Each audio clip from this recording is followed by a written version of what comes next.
Jules Torres, Laurent Nunez s'est également exprimé sur la diplomatie avec l'Algérie. Il a défendu la nécessité d'avoir des rapports apaisés avec le pays. Je suis allé en Algérie parce que je pense qu'il fallait sortir de cette logique de bras de fer, d'opposition frontale avec l'Algérie. Parce que ça n'a pas marché ? Un, ça n'a pas marché, et puis deux, surtout, enfin, indépendamment de ça, moi je ne juge pas les uns les autres. Là, vous visez Bruno Retailleau ? Non, je ne vise pas Bruno Retailleau, je dis attention. On doit avoir des relations avec l'Algérie en matière de sécurité, en matière migratoire. On ne peut pas ne pas avoir de relations avec l'Algérie. C'est pas la soumission, on est dans un dialogue exigeant. Ce sont deux grands États qui se parlent. Moi, quand je suis allé en Algérie, au mois de la mi-février, nous n'avions aucun laissez-passer délivré depuis le début de l'année. On avait fait quelques reconduites. Et depuis que je suis allé en Algérie, c'est reparti évidemment. On a eu 120 laissez-passer délivrés depuis que je suis allé en Algérie. Et les reconduites depuis le début de l'année. Donc hier, on a dépassé les 140. Jules Torres, est-ce satisfaisant ? Certainement pas.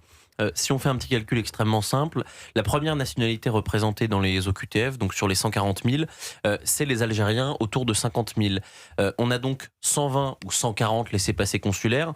Ça fait que si on prend la part du nombre de reconduites à la frontière, on est à 0,3%. Est-ce qu'on a le droit de se féliciter d'une politique publique et du respect de l'état de droit quand une de vos politiques est efficace à 0,3%? Évidemment que non. Et c'est pour ça que le débat, je le trouve vicié, parce que c'est pas la France qui se fâche avec l'Algérie, c'est l'Algérie qui se fâche avec la France. C'est-à-dire que c'est l'Algérie qui a décidé de blacklister toutes nos entreprises, c'est l'Algérie qui a décidé de rajouter un couplet anti-français dans son hymne national, c'est l'Algérie qui a condamné Kamel Daoud à 3 ans de prison pour un livre qui n'a fait que documenter la décennie noire, la guerre civile algérienne, c'est l'Algérie qui a emprisonné pendant près d'1 an Boualem Sansal pour des raisons qui objectivement ressemblaient à de la fumisterie, et c'est l'Algérie, encore une fois, qui détient encore dans ses geôles Christophe Glaise, un journaliste français qui a eu l'outrecuidance de faire un reportage en Kabylie, et c'était un reportage non pas politique mais un reportage sportif. Parce que Christophe Glaise est journaliste sportif.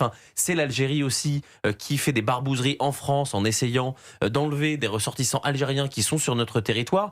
À un moment donné, c'est pas la France qui veut se fâcher avec l'Algérie, c'est l'Algérie qui est fâchée avec la France, parce que le régime de M. Tebboune, en permanence, nous ressort la rente mémorielle, nous ressort la colonisation, et Emmanuel Macron et Laurent Nunez et Jean-Noël Barrot sont malheureusement prisonniers du discours d'Emmanuel Macron en 2017 quand il parlait de crimes contre l'humanité. M. Tebboune et son régime ont compris que de toute manière, nous ferons toujours des efforts. Le rapport de force ne sera jamais activé face à l'Algérie, donc ils font ce qu'ils veulent.